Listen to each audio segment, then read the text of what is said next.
Welcome to Wisdom for the Present, where we take ancient truth and bring it into clear, modern understanding.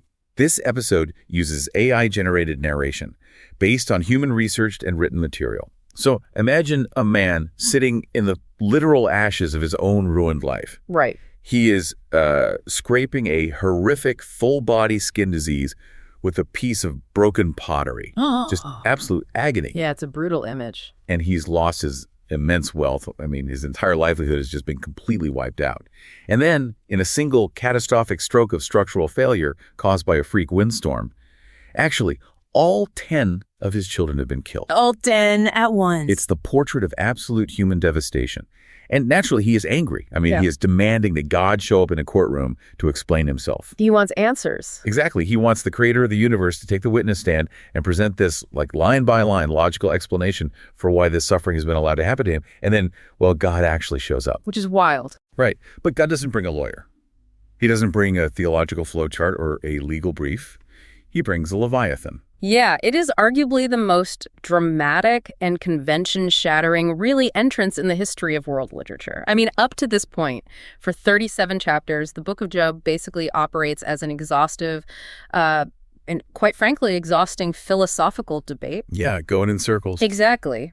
Job's three friends, Eliphaz, Bildad, and Zophar, they have been trying to force Job's suffering into this neat karmic equation. Right. Their theology is entirely transactional, Like, if you do good, you prosper. If you suffer, well, it's absolute proof that you have secretly sinned and incurred divine wrath. They just want things to make sense. Right. They represent that desperate human need to ensure the universe is entirely predictable. And, I mean, we do the exact same thing today. Oh, absolutely. When someone gets a devastating medical diagnosis, we immediately ask, did they smoke or did they eat poorly? Is there a genetic history? Yeah. Exactly. We want to find the cause so we can assure ourselves that, well, if we just avoid that cause, we will avoid the suffering ourselves. It's a defense mechanism. It really is. Yeah. We want the world to operate like an engineering diagram. You break your arm, the x-ray shows the jagged line, the doctor points to it, and boom, we have our answer. It's clean. But the Book of Job, it forces us into these diagnostic, muddy waters where the x-ray machine is just totally broken. Yeah, math doesn't work. No, it doesn't. Job vehemently maintains his integrity. He refuses to lie and invent some secret sin just to make his friend's theological math work out. Which would have been the easy way out, really. It would have. But he knows his suffering is completely disproportionate to his behavior, so he pushes the boundary of what ancient religious thought even permitted. He challenges the Almighty directly. And to analyze the cosmic response that finally arrives, we are taking a deep dive into chapters 28 through 42. And for you listening, we're utilizing the primary text alongside a couple of monumental works of historical commentary. Really incredible sources. Yeah, we have the deeply practical, providence-focused writings of the 18th century Puritan scholar Matthew Henry, and then the rigorous, scientifically aware linguistic analysis of the 19th century theologian Albert Barnes. They both bring such great insight to this. So the stage is set. Job has exhausted his arguments. His friends have been silenced by his stubborn integrity.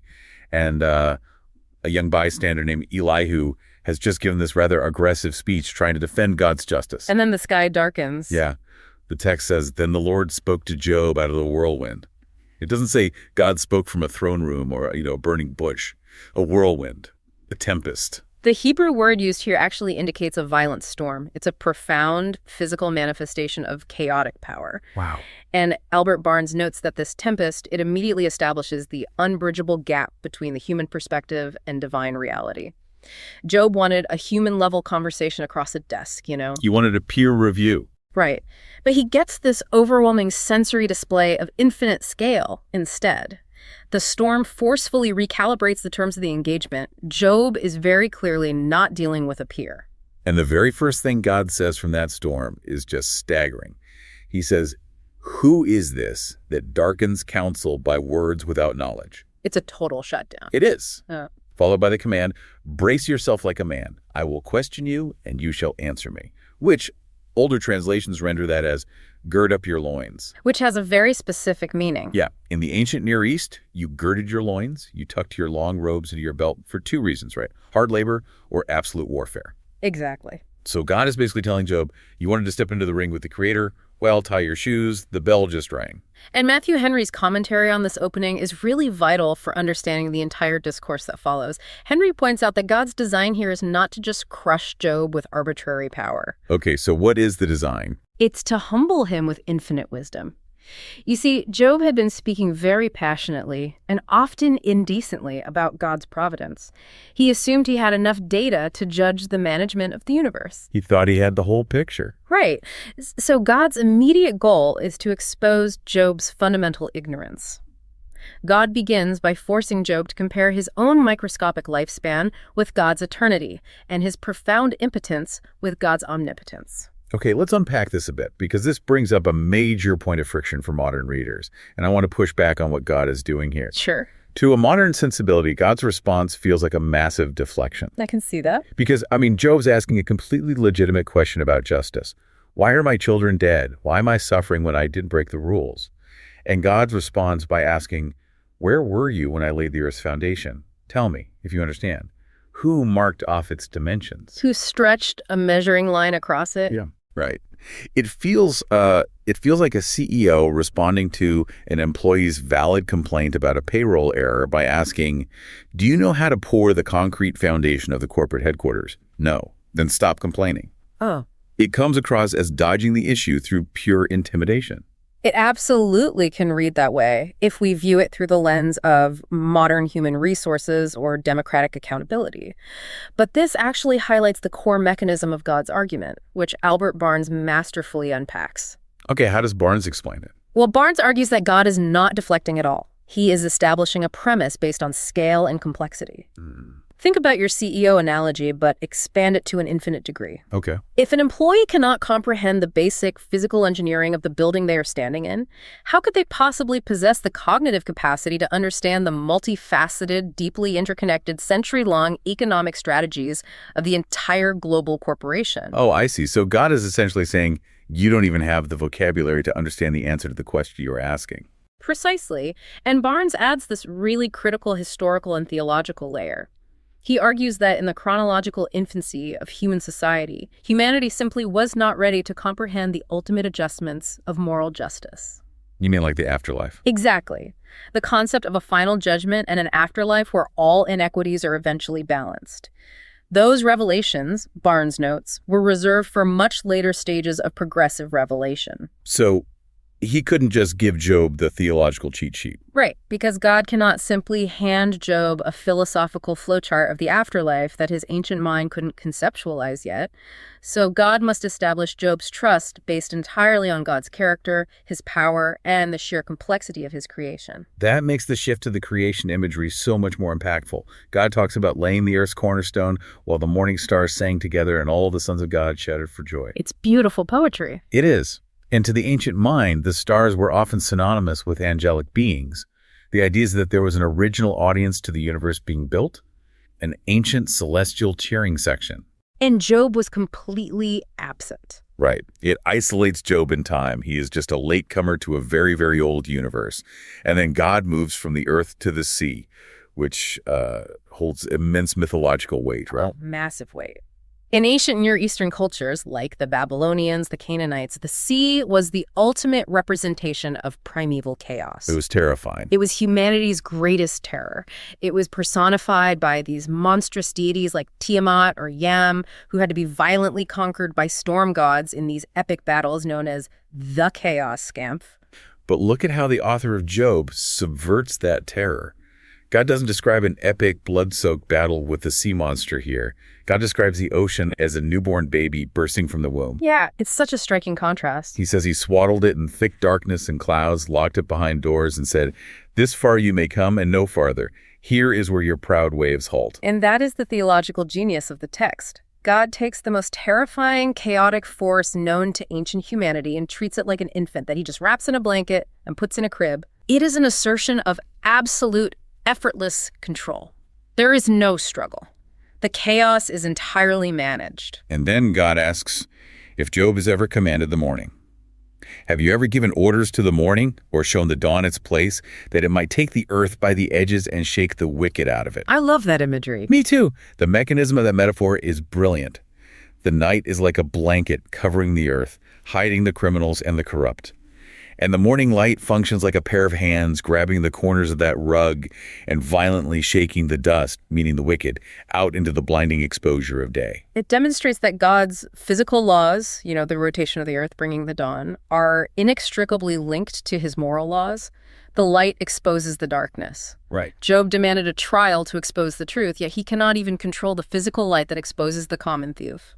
Think about how we operate today, for those of you listening. We live in an era of unprecedented information access. We carry supercomputers in our pockets. We can map the human genome. We track storms from satellites in space. Yeah. And because we have mastered so much of the physical world, we suffer from this illusion that we are entitled to understand the mechanics of cosmic justice.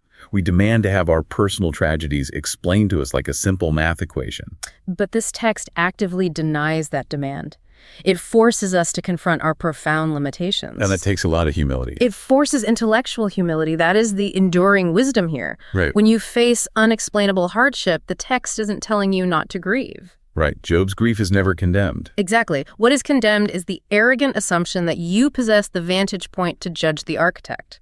Finding peace in the midst of suffering often requires abandoning the desperate search for the why and accepting the staggering limits of human comprehension. Yeah, that's powerful. And God doesn't stop at the foundations of the earth or the shores of the sea.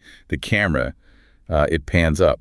God forces Job to look at the meteorological systems in the deep cosmos. He asks if Job has entered the storehouses of the snow or seen the storehouses of the hail, which God reserves for times of trouble.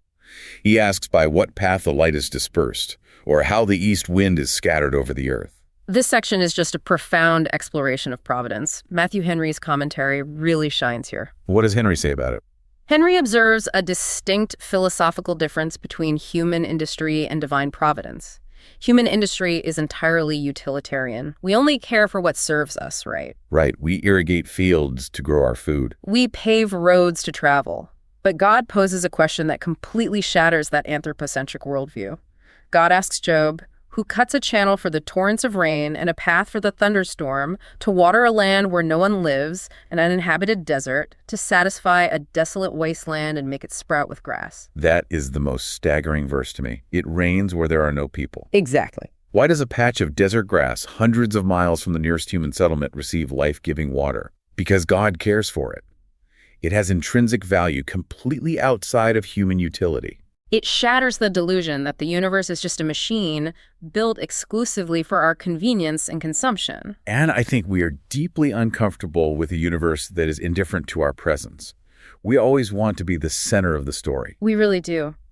But God is proudly declaring that his sovereignty and care extend far beyond the narrow boundaries of human economics. But, okay, we have to pause here and exercise some discernment with the text. Mm-hmm. Because we are dealing with ancient cosmology. Right, the science of the day. When God talks about literal storehouses of snow up in the sky, or asks, by what way is the light parted? We know today that snow is not kept in a celestial warehouse, and we understand the refraction of light through a prism. So how do we extract the wisdom here without adopting an outdated scientific paradigm? This is where Albert Barnes's 19th century perspective is incredibly helpful. Barnes lived during a time of massive scientific advancement, and he addressed this directly. Oh, perfect. He argues that discovering the laws of nature, understanding evaporation, meteorology, the precise atmospheric conditions that create hail, it does not diminish the theological point. In fact, he says it amplifies it. How so? Well, some fear that explaining a rainbow removes its magic, right? Barnes argues that scientific discovery should transform blind amazement into intelligent adoration. Intelligent adoration. I absolutely love that distinction. It's the difference between a child watching a magic trick and an engineer examining a masterfully built watch. Oh, that makes sense. The engineer's awe is actually deeper because they understand the complexity of the mechanism. The ancient author used the vocabulary of their time storehouses to convey a timeless truth. The universe operates under complex, awe-inspiring laws orchestrated by an infinite mind. Knowing how the water cycle works only makes the mind behind it more terrifyingly brilliant. And God pushes this to an astronomical level next. He asks, can you bind the chains of the Pleiades? Can you loosen Orion's belt? Can you bring forth the constellations in their seasons? Or lead out the bear with his cubs? He is asking Job to take the steering wheel of the galaxies. You know the laws of the heavens. Can you set up God's dominion over the earth? And of course, the answer is just a crushing, humiliating silence. I mean, we can barely predict the weather for our own harvest today, let alone manage the gravitational pull of star clusters. And this realization of human impotence transitions the divine discourse from the inanimate elements into the animate world. Right, the animals. The meteorological architecture proves our lack of control, but the biological world proves our lack of understanding. In chapters 38 and 39, God begins to parade a series of wild animals before Job. And what is striking is the specific curation of these animals. Yeah, God doesn't bring up sheep or cows or dogs. He doesn't list the animals that humans had domesticated and utilized. Not a single one. He starts with the lions, asking if Job hunts prey for the lioness to satisfy the hunger of her cubs. He asks who provides food for the raven when its young cry out to God. He points to the mountain goats giving birth on inaccessible cliffs. And then he brings up the wild donkey. Right. God says the wild donkey scorns the tumult of the city and makes its home in the salt lands. It laughs at the driver shouting. The overarching theme here is the total rejection of human utility. God asks about the wild ox, which is sometimes translated as the unicorn or the ram. God asks, will the wild ox consent to serve you? Will it stay by your manger at night? Can you hold it to the furrow with a harness? Will you rely on it because its strength is great and leave your heavy labor to it? Exactly. And to an ancient farmer, the domestic ox was basically a tractor. It was the ultimate symbol of controllable agricultural power. So God pointing to the wild ox is basically saying, you think you understand power because you can hook a yoke to a domestic animal. Go try hooking your plow to this wild beast. It will gore you to death. It represents raw, untamable strength that refuses to participate in the human economy. And then the text introduces an animal that presents a massive theological puzzle. The ostrich. Ah, yes. The ostrich. The description is surprisingly harsh. The text says the ostrich flaps her wings joyously, but she leaves her eggs on the ground, forgetting that a wild animal may crush them. She treats her young harshly, as if they were not hers. And then comes the shocking explanation for this behavior. Yeah, the text says, because God did not endow her with wisdom or give her a share of good sense. Yet when she spreads her feathers to run, she laughs at horse and rider. Okay, I have to challenge this. Go for it. Because if God deliberately designed the ostrich to lack wisdom to the point where she neglects her own offspring, isn't God essentially taking the blame for her negligence?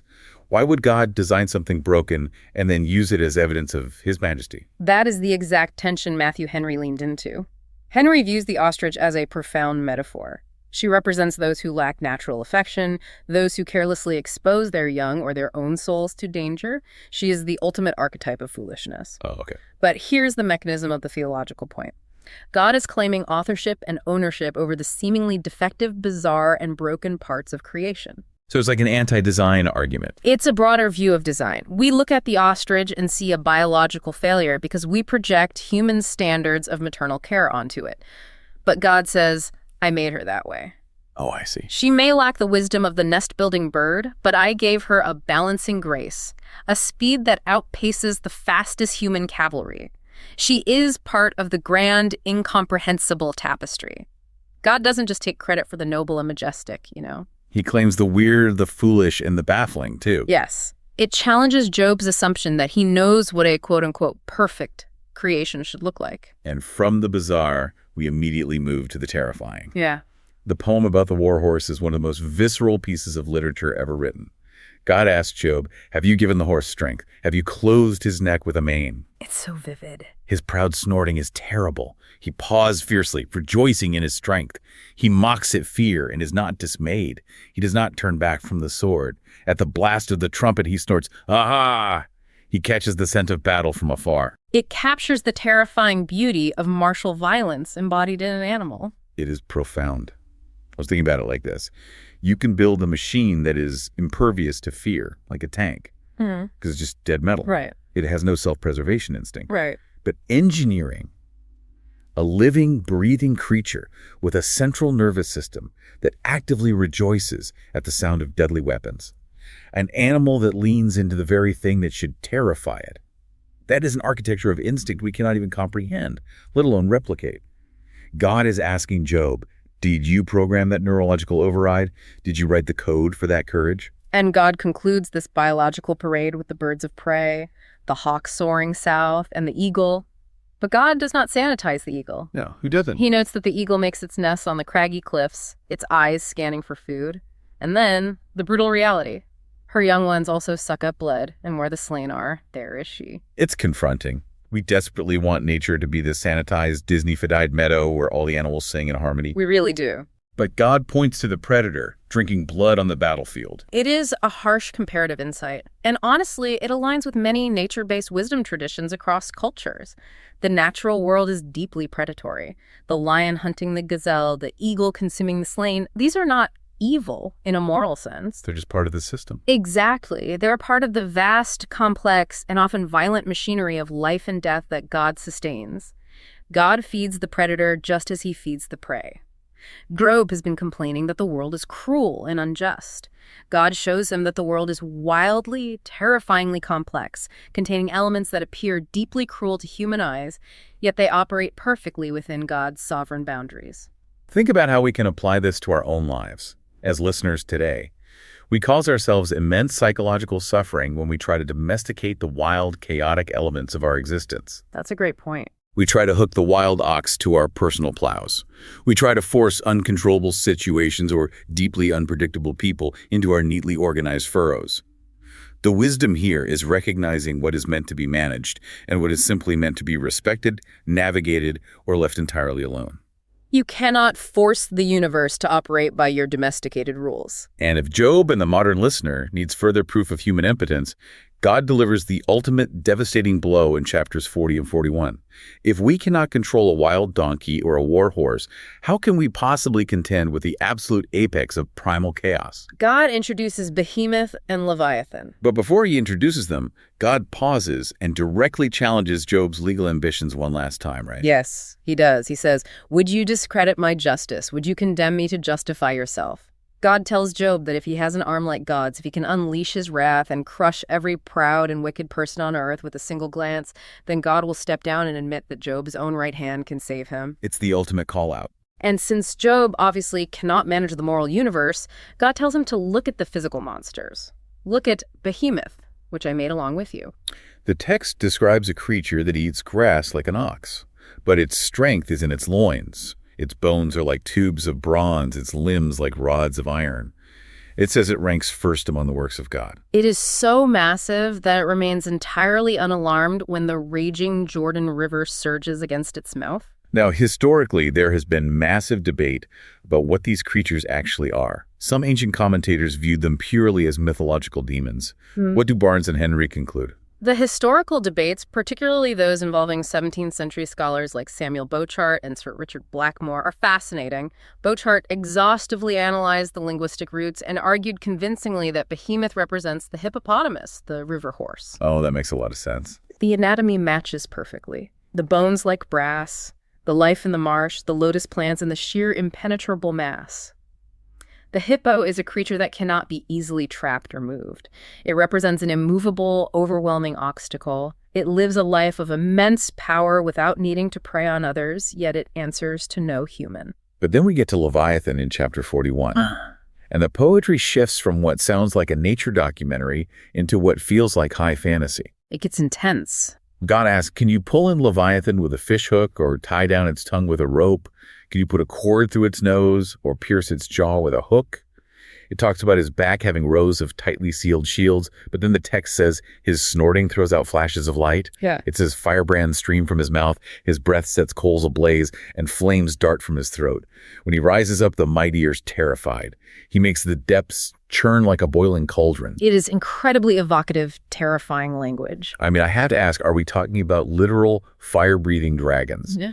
Because that is incredibly specific, and it feels like we've left the zoological realm entirely. This is where understanding poetic mechanism is absolutely crucial.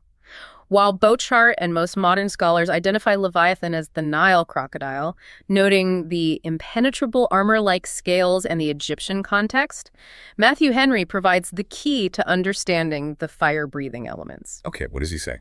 Henry explains that this is deeply hyperbolical language. It is poetic exaggeration designed to represent the absolute terror of God's wrath and his ultimate dominion over proud tyrants. So the fire isn't literal combustion. Exactly. Imagine a massive Nile crocodile violently breaching the surface of the water, snorting forcefully. The spray of water catching the brilliant Egyptian sunlight can look exactly like flashes of light or smoke. Ah, I can picture that. The poet uses this optical terror to build a creature that is the ultimate non-such, a being completely unmatched on Earth. The text explicitly states that iron is like straw to him and bronze like rotten wood. He laughs at the rattling of the lance. And the theological point is cemented in the final verse of the chapter, right? He looks down on all that are haughty. He is king over all that are proud. Yes, Leviathan is the king of pride. He is the physical embodiment of the chaos scamp, that primeval chaos that humanity cannot conquer. For the ancient mind, it was the sea monster. For us today, we have our own Leviathans. Behemoth and Leviathan represent the massive, overwhelming, deeply entrenched problems in life and society that we are completely powerless to solve on our own. They are the terminal illnesses that do not respond to treatment. Yes. They are the generational cycles of poverty, the global catastrophes, the deeply embedded systemic injustices. They are the forces of chaos that threaten to swallow us whole. You cannot put a leash on a hurricane. You cannot negotiate a peace treaty with stage 4 cancer. Right. And this shatters the deepest, most fiercely guarded illusion of the modern ego, the illusion of absolute control. We hate feeling out of control. We really do. We deeply, desperately want to believe that technology, medicine, money, or therapy can conquer every single monster. We want to believe our own right hand can save us. Leviathan proves that we are not the biggest thing in the water, and to the modern mind, that lack of control is deeply terrifying. Which is exactly why God uses it to dismantle Job's argument. Job thought his suffering was a human-scale problem he could solve with a human-scale legal argument. And it wasn't. Not at all.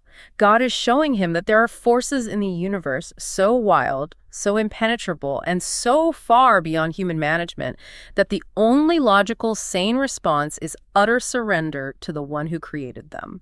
And that brings us to the profound psychological and spiritual turning point of the entire book. After being thoroughly dismantled by the scale of the universe, the wildness of nature, and the sheer terror of cosmic monsters, Job finally speaks. He does. And his response in chapter 42 is an absolute masterclass in intellectual humility. The combativeness is entirely gone. Job says to the Lord, "I know that you can do all things. No purpose of yours can be thwarted." He admits, quoting God's earlier challenge, "You asked, 'Who is this that obscures my plans without knowledge?' Surely I spoke of things I did not understand, things too wonderful for me to know." And then he delivers the line that serves as the thesis for his transformation. "My ears had heard of you, but now my eyes have seen you. Therefore I despise myself and repent in dust and ashes."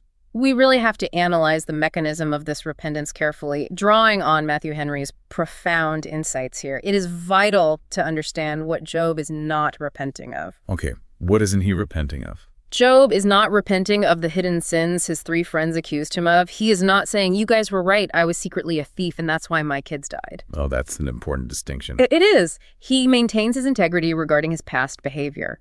If he repented of those imaginary sins, it would validate the friends' terrible karmic theology. So what exactly is he repenting of then? He is repenting of his presumptuous speech. He is repenting of his demand to be God's equal in a courtroom debate. He is repenting of his harsh, ignorant judgments of providence when he was suffering in the dark. Henry notes that the phrase, "I despise myself," or "I abhor myself," is not a statement of modern low self-esteem or self-hatred. It is an expression of sudden, shocking, visceral clarity. It is the natural, inevitable reaction of a finite, flawed human being seeing the pure, blinding majesty of God contrasted with human frailty. Job's breakthrough is a realization that secondhand knowledge is insufficient.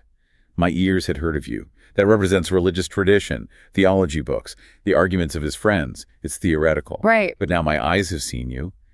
That represents personal, terrifying, undeniable experience. The ultimate answer to human suffering in the book of Job is not a philosophical explanation. It's not. Job never gets the why. God never mentions the wager with Satan from chapter 1. Job never finds out the backstory. The answer to his suffering is the encounter itself. The encounter shifts Job's perspective from the absolute center of his own pain to the periphery of God's incomprehensible glory. And there is immense practical application here for us today. Think about the practice of active retraction. In our culture, doubling down is the default.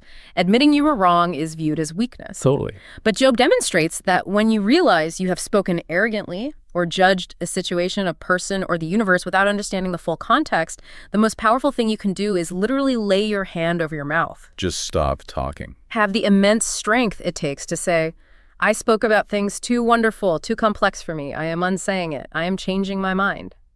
That level of intellectual humility is where true freedom begins. And that profound internal humility is the necessary precursor to the external resolution of the book. Job has reached internal clarity, but his external life is still in ashes. His sores aren't gone yet. No, and his friends are still sitting there smugly thinking God showed up to prove them right. But God turns his attention to Eliphaz, Bildad, and Zophar. And God's verdict is a stunning reversal. God says to Eliphaz, I am angry with you and your two friends because you have not spoken the truth about me as my servant Job has. This shatters the friends' entire worldview. They thought they were the defenders of God's justice. They were so confident. But the commentators highlight exactly why the friends were condemned and Job was vindicated. The friends were wrong because they made prosperity the only mark of God's favor and affliction the only mark of his wrath. They boxed the creator of the Leviathan into a rigid transactional formula. They created an ancient prosperity gospel.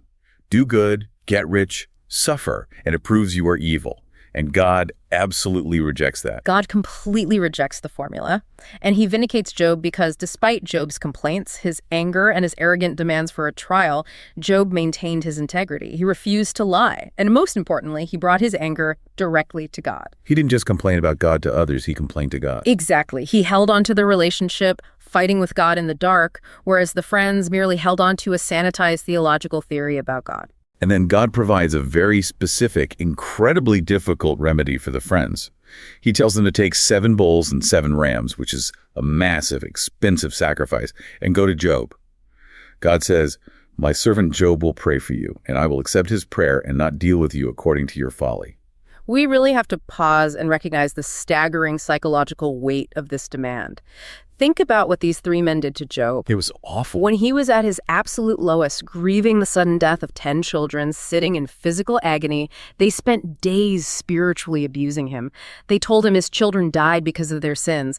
They told him he was a hypocrite. And now, God says the only way these abusers receive forgiveness is if Job acts as their priest and intercedes for them. That is heavy. The text explicitly states, after Job had prayed for his friends, the Lord restored his fortunes. The turning point of his external restoration hinges entirely on his act of forgiveness. It is a profound psychological reality.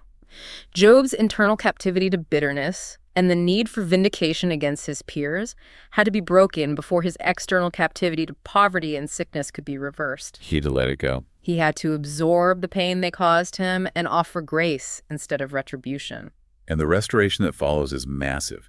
God gives him double what he had before, 14,000 sheep, 6,000 camels, 1,000 yoke of oxen, and 1,000 donkeys. But there's a very human detail embedded here. Yeah, the family return. Right. The text says that all his brothers, sisters, and everyone who had known him before came to his house, ate with him, comforted him over the trouble the Lord had brought on him, and each gave him a piece of silver and a gold ring. Matthew Henry's commentary here is astutely cynical regarding human nature. He points out that these are fair-weather friends and relatives. Where were they when Job was scraping his sores in the ashes? Nowhere to be found. They completely abandoned him when he was a social pariah. They only returned to eat bread with him when his fortunes were visibly turning, and it was socially advantageous to be associated with him again. Henry uses this to highlight the absolute rarity of true friendship in this world and the fickleness of human loyalty. As the saying goes, success has many fathers, but failure is an orphan. Yet part of Job's restored character is that he accepts them into his home anyway. He doesn't turn them away. Furthermore, Job has 7 more sons and 3 more daughters. The text specifically names the daughters, Jemima, Keziah, and Karen-Happuch. And it notes that nowhere in the land were there found women as beautiful as Job's daughters, and Job gave them an inheritance alongside their brothers. Which is a huge detail. That detail is a massive cultural subversion. In the ancient Near East, daughters generally did not receive an inheritance if there were living sons. The wealth stayed with the male heirs. By giving his daughters an equal inheritance, Job is operating out of a place of overflowing grace and absolute abundance. He is breaking societal norms to bless his children. Reflecting the overwhelming grace he just received from the whirlwind, Job goes on to live another 140 years, seeing 4 generations of his descendants. But as we close, we have to apply wisdom with discernment to this ending. We cannot let you, the listener, fall into the exact trap that Job's friends fell into. We cannot read the ending of this book as a transactional promise. No, absolutely not. The lesson is absolutely not. If you endure your cancer patiently, God will literally double your bank account and give you a new family. That is a dangerous, cruel misreading of the text. The material restoration at the end of Job serves as a symbol. Within the progressive revelation of the text, it is a physical, earthly foreshadowing of ultimate future vindication.